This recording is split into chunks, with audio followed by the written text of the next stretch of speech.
Temos a Gislaine, então, e eu vou explicar para você que me assiste quem é a Gislaine. A Gislaine Alves é advogada dos foragidos e também desses patriotas, como ela chama, que são as pessoas que participaram das manifestações do 8 de janeiro ou que estiveram aqui defendendo o ex-presidente Jair Bolsonaro ali na frente do QG do Exército em Brasília, do quartel-general aqui em Brasília. Gislaine, muito boa tarde, seja bem-vinda ao Contexto Metrópolis. Olá, boa tarde, tudo bem? Tudo bom, que ótimo. Fico feliz que estamos conseguindo conversar. Momento muito especial para a nossa conversa, que é um momento que a anistia vai sim ser pautada no Congresso Nacional, de uma forma ou de outra, light ou não light, será pautada no Congresso Nacional, aí depois de muita batalha da oposição ao governo. E eu queria entender a sua posição hoje enquanto advogada dessas pessoas. Quem são essas pessoas, aonde elas estão e qual a situação delas? Conta pra gente um pouquinho. Boa tarde, então.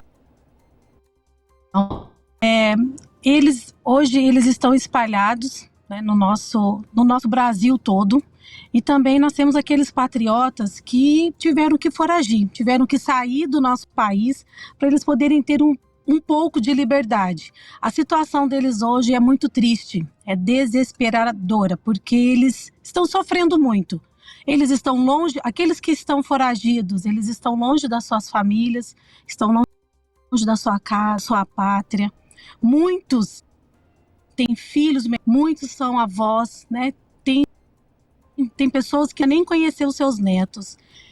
Então, assim, nós temos presos políticos também que estão espalhados no nosso país, né? No Santa Catarina, São Paulo, Mato Grosso do Sul.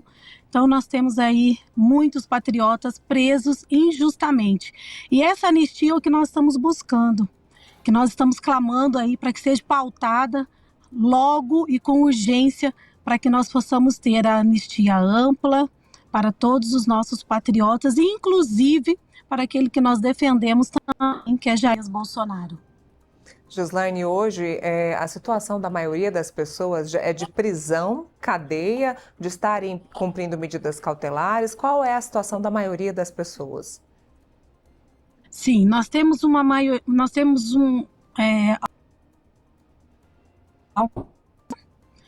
muitos com tornozeleira eletrônica, aqueles que assinaram a ANPP, o acordo de não persecução penal, eles ainda estão aguardando, porque estão com tornozeleira. Tem aqueles que estão presos domiciliar e aqueles que estão presos tanto em Brasil também nos seus estados. Então nós temos muitos aguardando ansiosamente pela anistia. Bom, além da anistia, eles estão esperando alguma outra decisão, algum outro tipo de andamento dentro do Supremo Tribunal Federal? Como é que está a vida jurídica dessas pessoas? Não, nós não temos, porque todos já têm sentença, né? E a sentença deles já transitou em julgado.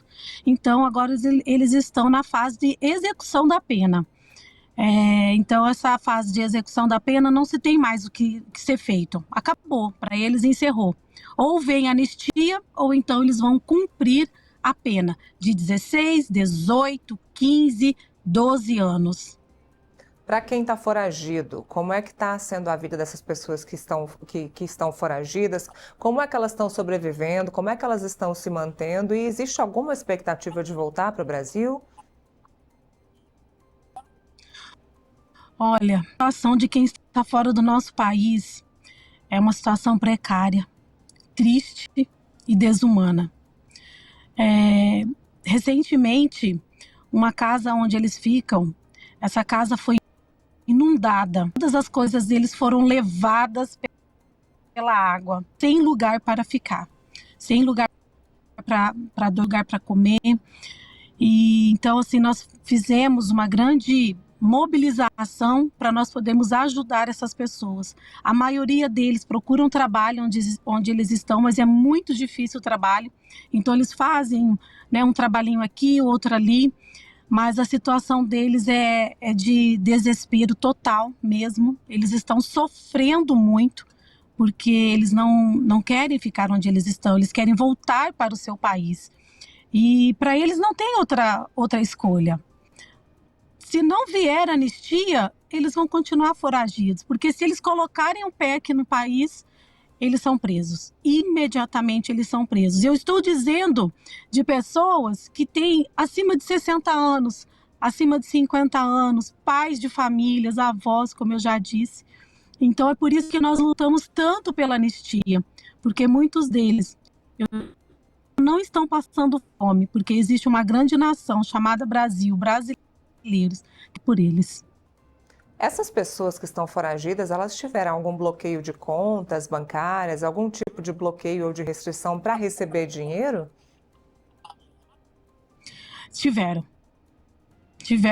Nós temos outras formas de poder ajudá-los. Ou seja, nem a família consegue enviar dinheiro para eles em conta bancária. Não conseguem. Não conseguem Como é que essas ajudá-los. pessoas estão se sustentando, Gislaine? Então, como eu disse para você, nós fazemos de outras formas. Alguém que a gente acaba conhecendo, alguém assim que esteja indo para lá, para nós podermos ajudá-los, porque se não for assim, eles estão, como eu disse, eles não conseguem um trabalho fixo, né, um trabalho normal como aqui, diariamente, mas eles conseguem fazer um bico aqui, um outro ali, e assim eles vão conseguindo sobreviver com o trabalho deles e também com a ajuda nossa aqui do país, aqui do Brasil. Bom, então nós temos alguns grupos, o grupo das pessoas que está presa, o grupo dos presos, o grupo das Isso. medidas de não persecução penal, aqueles que Isso. cumprem medidas cautelares e os que estão foragidos, é isso? Isso mesmo.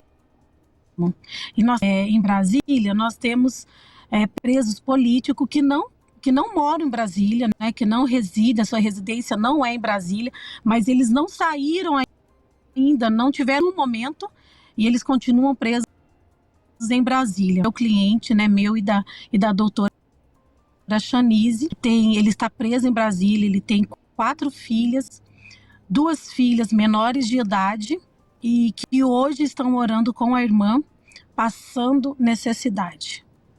Você estava me dizendo que algumas pessoas estão aguardando o momento para a retirada da tornozeleira eletrônica. E essa tornozeleira ela vai ser retirada por qual motivo?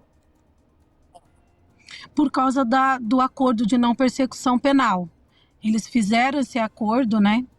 Principalmente as pessoas, quem fez o acordo são pessoas que assim, eles não tinham mais o que fazer. Muito idoso, doente. Eu tenho o caso de um meu que a esposa estava grávida e ele não conseguia sair de casa final de semana, então assim, ela chegou a passar mal e ele não teve como acompanhá-la ao médico. Então, essas pessoas que fizeram o acordo, algumas delas ainda não foi retirada a tornozeleira eletrônica. Então, e elas vão ser retiradas na cidade de residência. Então, de todas essas pessoas, a gente pode dizer que nenhuma delas hoje está 100% em liberdade. Não, nunca. Nenhuma. Aquelas que fizeram um acordo, que estão sem tornozeleira, elas não têm, porque elas não podem se manifestar, não podem ter rede social, e elas estão elas são vigiadas, a todo tempo elas são vigiadas. Caso elas descumprem qualquer medida cautelar, a polícia bate na porta delas. Eu queria, Gislaine, então, liberdade não tem. Eu queria só para terminar que você contasse para nós como é que foi esse seu papel de advogar, de defender essas pessoas. Como é que foi que você encontrou essas pessoas aí depois do 8 de janeiro? Sim, eu acompanhei muitos deles quando eles foram presos mesmo no dia 9 de janeiro, né, lá na Polícia Federal. Então, eu acompanhei muitos deles que estavam lá. E depois nós fomos para Papuda, que eles foram encaminhados para Papuda, para Colmeia, e eu conhecia, né, como eu conheço uma das que foram presas, que ela está foragida, e aí eu fui para fazer o atendimento. Só que quando eu fui para fazer o atendimento específico dela, quando nós entrávamos no parlatório, todos estavam ali, muitos estavam. Então a gente acabou assim, tendo conhecimento e fazendo atendimento de outros, porque eles estavam perdidos, eles não sabiam o que estava acontecendo aos eles, a família deles não sabiam o que eles estavam fazendo, então era um motivo assim, era muito sofrimento para essa população, para esse povo, né, para esses patriotas. E com esse sofrimento deles não tinha como a gente simplesmente virar as costas, sair e não cuidar deles e não acompanhá-los.